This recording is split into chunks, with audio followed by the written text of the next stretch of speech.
ปลาลุงเนื้อนี่กะมาหมัดทุงยางใส่อ้อมขาวด้วยจ้ะปลาลุง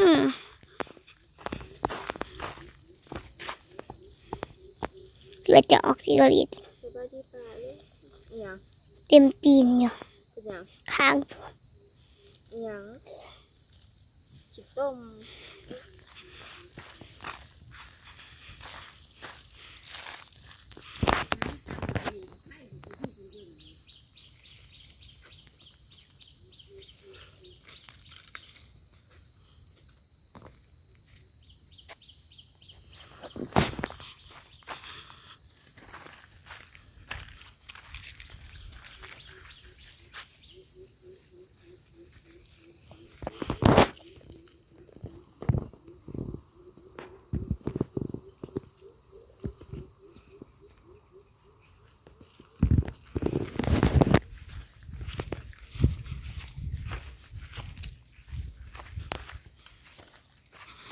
ดาวกับเป็นคนมาซื้ออ่ะดาวไปก่อนล่ะ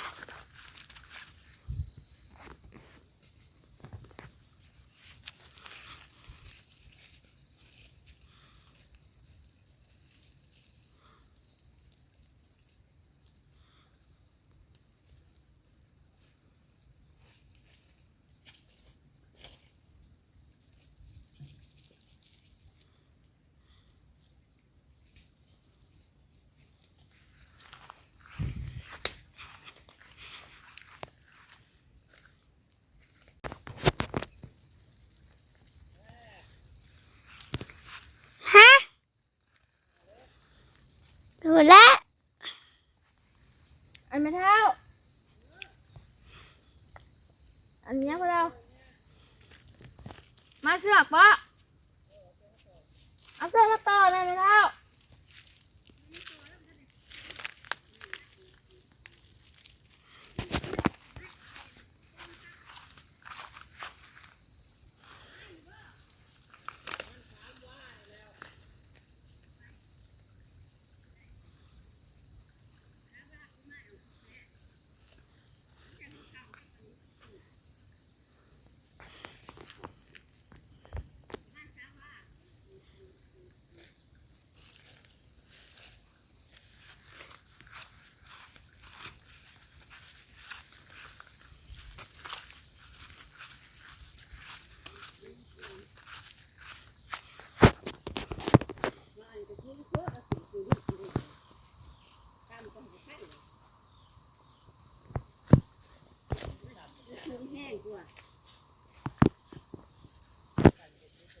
เอาจะว่าก็ไปยัง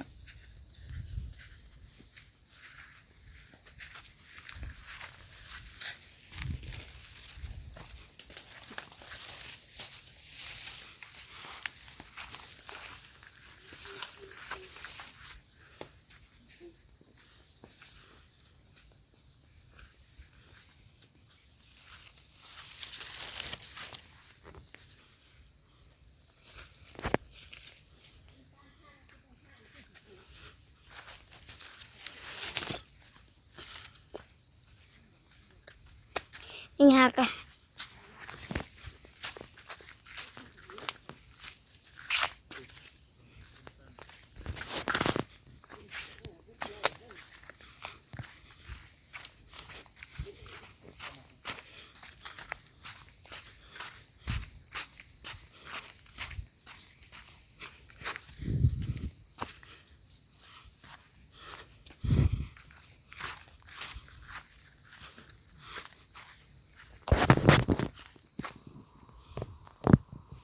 แพทนะแบบตาสบายดีพี่น้องงัวเขามาลักกินเขาแต่เมื่อบาดามแล้วมือแรกเขามันก็มาแล้วแหกดูขามมันพี่ได้พี่นั่นงัวเขาเนาะขามมาคุปี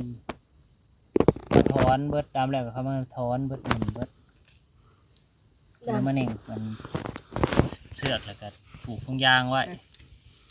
กันไปดีพี่น้องกันดีกว่าผมมีการห่องัวมันก็สียากเนี่ยอยู่ใช่ไหมนี่ใส่ตุ๊กโป่งนี่ เอาแล้ว ไล่เอาไว้ห้าวซ้ำห้าวพ่อห้าวกระยา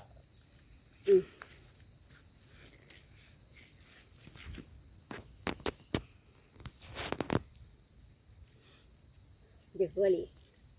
เอาปลาหอยแท้น่ะผูกห้องสุด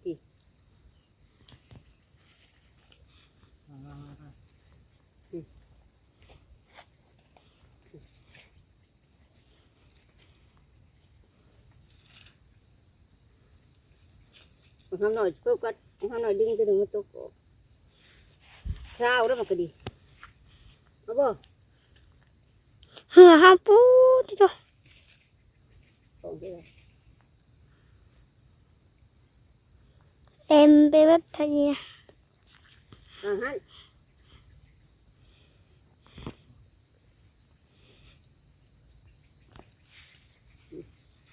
เนี่ยได้ปลาขอใหญ่ตะกี้นะ ตัดอยู่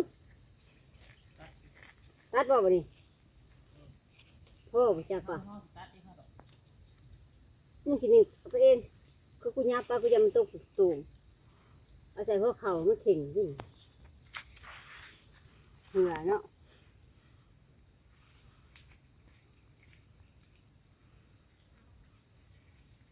ห้าวทุ่งยางกับบุพ่อฮะเนาะ บ่พ่อสิบ่พ่อได้ช่องทงผมยังเพิ่นเบิด อยู่ไส ได้เอลีทันที ทุ่งเดียว น้อยคือป่าอยู่บนทางกูแคนอยู่ทางทางกูมันห่าง หมดแล้ว เพิ่นยังมึงเบิดแล้ว นั่งเลยเดียว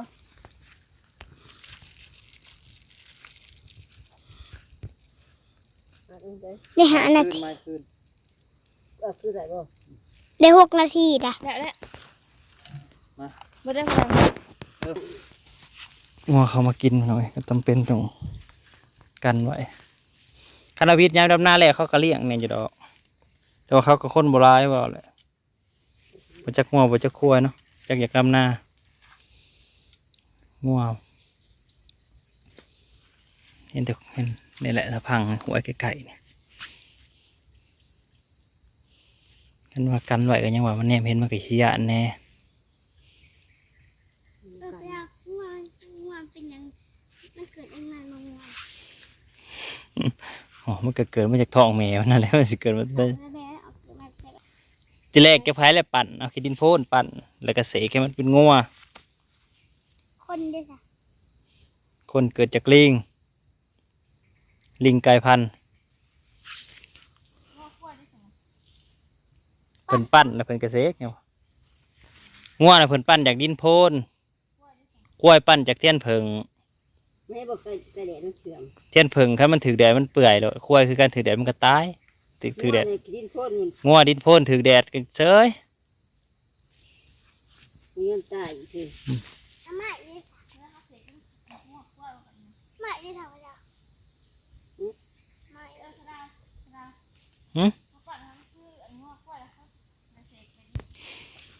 เราผูกเสริมนี่จาก3-4 อันมันสิเข่าแบบนี้แหละมันสิมาตามทางแล้วว่าอะไรยังเลย มันไม่ถ่าย เลยไปน้องไปพังรักเรียบไปนี่ก็ยังบ่พอซ้ำเสือกกะจะได้ซื้อเสือกมาเพิ่มอีกใน2 ในหัวละ2 ใน รีบคุย 2 ในก็จังสิพอ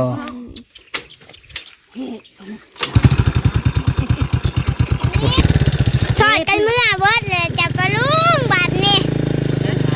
สบายดีพี่น้อง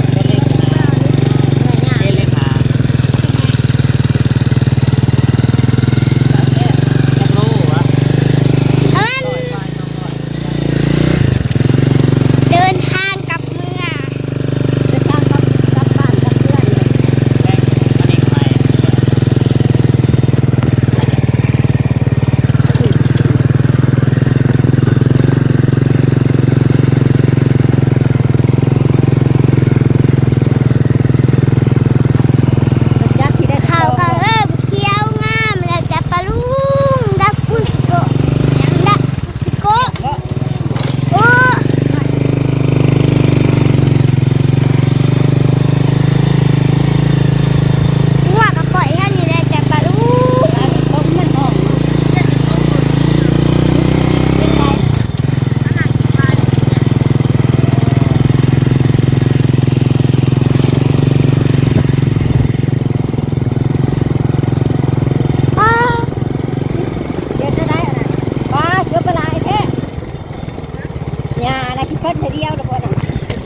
อดเที่ยงแล้วจะไปลุง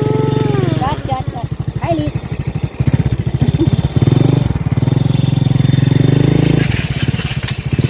นี่ก็ หอดเที่ยงแล้วจ้า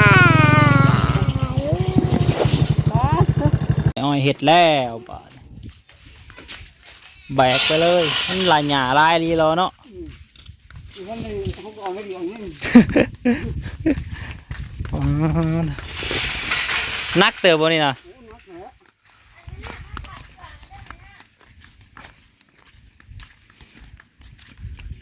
แดดเอาออกมานี่สีดแล้วหรอบ่บ่ได้มีกลิ่นบอลเลยบ่สีดนี่ก็พอได้อยู่แล้วมันบ่ได้มีกลิ่นหยังก็คือฟอดแห้งเกิน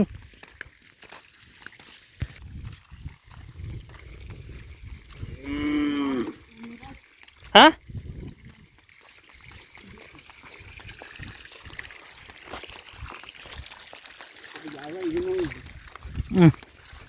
หญ้ายังก็เพิ่นเอิ้นหญ้าหยังก็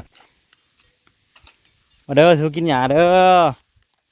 ไม่อ้อยเอามาให้กินแล้วน่าขุดจะปลูกต้นย่างมาหน่อยเดี๋ยวยังวันปลูกเนาะอ้าวตะจะไปเอามันในไซต้นนี้นะ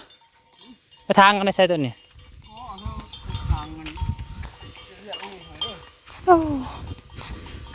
มาเร็วย้ายออกให้เพิ่นนะมา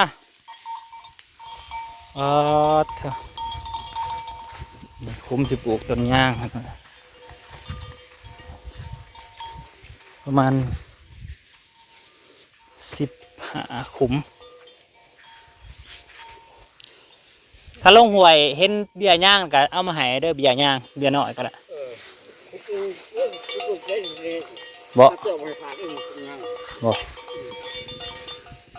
มันเลิกกันลิ้นนะเขาว่าหากบ่เอาต้นใหญ่ได้ต้นน้อยมันก็บ่เลิกก็ได้ที่หากแก้วมันกันเห็นกันเอามาให้นะมาปลูกให้มันเป็นป่าเท่านี้แหละ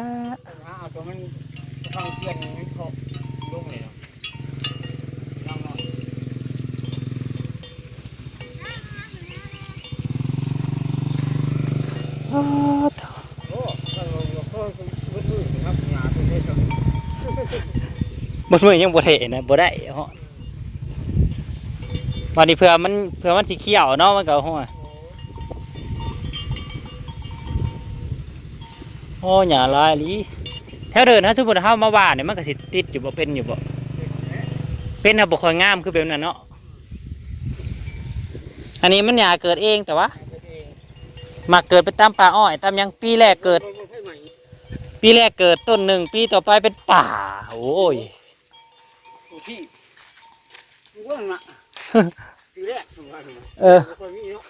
ปีแล้วนี่ก็มีกับบหลายปีนี่หัวแถวหญ้าแถวคันนะบริอึดนะให้งัวนะเอาเครื่องตัดขัดกวดไปแล้วก็จะสิตัดเอา